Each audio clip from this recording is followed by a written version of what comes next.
గత 2 రోజుల నుండి మనం సోషల్ మీడియాలో ఇతర సామాజిక మాధ్యమాల్లో మనం చూస్తూ ఉన్నాం.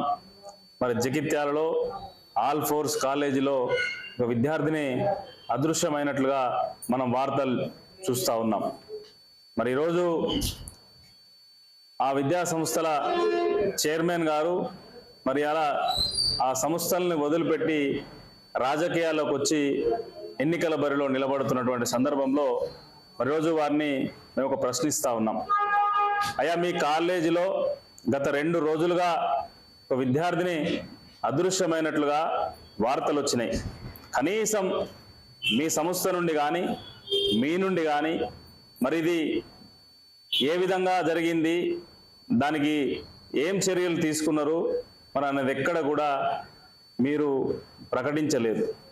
మరి అదేవిధంగా గత వారం రోజుల కిందనే ఒక విద్యార్థి చిన్న పిల్లవాడిని మీ స్కూల్లో బల్లకేసి కొడితే 3 కుట్లు పడ్డాయి. వావిలాలపల్లికి సంబంధించిన ఒక విద్యార్థి, మరి చాలా చిన్న పిల్లవాడు, 10-12 సంవత్సరాల పిల్లోని మీరు ఆ విధంగా బల్లకేసి కొడితే 3 కుట్లు పడి హాస్పిటల్ పాలై ఆ కుటుంబమే ఇబ్బందులు పడేటువంటి పరిస్థితి వచ్చింది.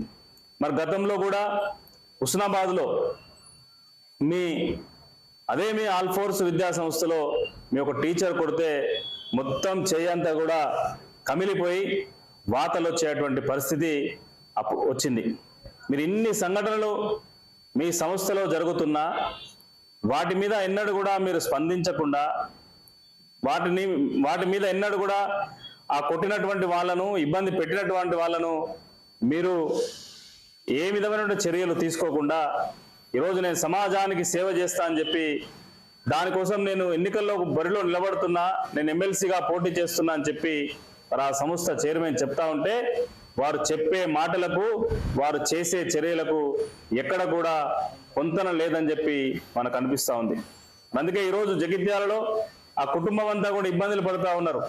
విద్యార్థిని అదృశ్యమైతే మీ సంస్థ నుండి పోతే మీరు కనీసం స్పందించకుండా ఈరోజు అవన్నీ సంఘటనలు జరుగుతున్నా అదొక ఎత్తు, నేను ఖచ్చితంగా ఎన్నికల్లోకి పోతా అని చెప్పి మీరు నామినేషన్లు వేస్తూ ఉన్నారు. మీరు రాజకీయాల్లోకి రావడాన్ని మేమేం వ్యతిరేకించట్లేదు, కానీ ముందుగా వాటి మీద సమాధానం చెప్పాల్సినటువంటి అవసరం ఉంది. ఎందుకంటే ఇలా మీరు మీ సంస్థలో ఒక న్యాయం ప్రజలకు ఒక న్యాయం చేస్తా అని చెప్పి వస్తే కుదరదు. ఎందుకంటే మీ జీవితం అంతా కూడా మీరు ఏ విధంగా వ్యవహరించిండ్రు, పిల్లల్ని ఏ విధంగా ఇబ్బంది పెట్టిండ్రు, పిల్లల తల్లిదండ్రులను ఏ విధంగా ఇబ్బంది పెట్టిండ్రు, అవన్నీ కూడా కరీంనగర్ జిల్లా ప్రజలకు, తెలంగాణ ప్రజలందరూ కూడా తెలుసు. మరి అందుకనే ఈరోజు మీడియా ద్వారా మేము ఒకటి విజ్ఞప్తి చేస్తూ ఉన్నాం. ఈరోజు ముందుగా ఎన్నికల్లో ఉండేటువంటి వ్యక్తి దీని మీద స్పష్టమైన సమాధానం చెప్పాల్సినటువంటి అవసరం ఉంది. ఎందుకంటే ప్రజా జీవితంలో ఉండే వ్యక్తులు ఆదర్శవంతంగా ఉండాలి.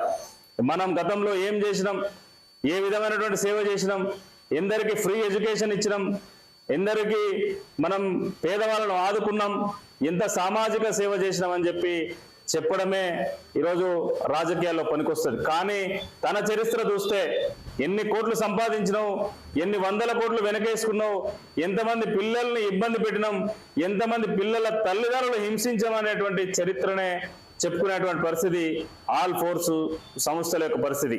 ఈరోజు పిల్లల తల్లిదండ్రులు చూస్తూ ఉన్నారు. మీరు రాజకీయాల్లోకి రావాలి, మీరు రాజకీయాల్లోకి వచ్చిన తర్వాత మీకు ప్రజాస్వామ్యబద్ధంగానే గుణపాఠం చెప్పాలనేటువంటి ఆలోచన ప్రజలందరూ కూడా చేస్తూ ఉన్నారు. మీరు చేసేటువంటి పనులకు చెప్పేటువంటి దానికి ఎక్కడ కూడా పొంతన లేదు కనుకనే ఈరోజు వాళ్ళందరూ కూడా మీ రాకను ఎదురు చూస్తున్నారు, మీకు ప్రజాస్వామ్యబద్ధంగా బుద్ధి చెప్పడం కోసం. ఇప్పటికైనా స్పందించండి. ఈరోజు జగిత్యాలలో ఏం జరిగింది, వావిలాలపల్లి విద్యార్థికి ఏ విధంగా మీరు కొట్టిండ్రు, అదేవిధంగా హుస్నాబాద్లో ఏ విధంగా విద్యార్థిని శిక్షించారు, ఇవన్నీ కూడా మీరు చెప్పి ప్రజలకు క్షమాపణ అడిగి మీరు తప్పకుండా రాజకీయాల్లోకి రావాల్సిన అవసరం ఉంది. ఇంకా చాలా సమయం ఉంది. ఇప్పుడే నామినేషన్ల ప్రక్రియ నడుస్తుంది. రానున్నటువంటి రోజుల్లో ఇంకా 10-15-20 రోజుల ప్రచార సమయంలో కూడా మేము తెలంగాణ అంతా కూడా 4 జిల్లాలంతా కూడా బీసీ కుల సంఘాల ఐక్య వేదికలు పర్యటన చేస్తే మీ కార్యాచరణ ఏ విధంగా ఉంటుందో మా కార్యాచరణ కూడా ఆ విధంగా ఉంటుంది. మేమందరూ కూడా ప్రతి విద్యార్థిని తడతాం, ప్రతి పిల్లవాడిని తల్లిదండ్రులను తడతాం. తట్టి తప్పకుండా మీరు చేసినటువంటి ఈ కార్యక్రమాలు ఏవైతున్నా అందరూ కూడా వివరించి మేము కోరుతాం వారిని మీరు రాజకీయంగా వచ్చేటువంటి సందర్భంలో తగిన గుణపాఠం చెప్పే విధంగా మేము ఆదిలాబాద్, కరీంనగర్, మెదక్, నిజామాబాద్ ఉమ్మడి 4 జిల్లాలు కూడా బీసీ కుల సంఘాల ఐక్యవేదిక త్వరలోనే పర్యటన చేస్తుంది. మీ బాధితులందరినీ కూడా మేము ఏకం చేస్తాం. తప్పకుండా ఎన్నికల్లో తగిన బుద్ధి మీకు వచ్చే విధంగా మా చర్యలు ఉంటాయని చెప్పి ఈ సందర్భంగా తెలియజేస్తా ఉన్నాం.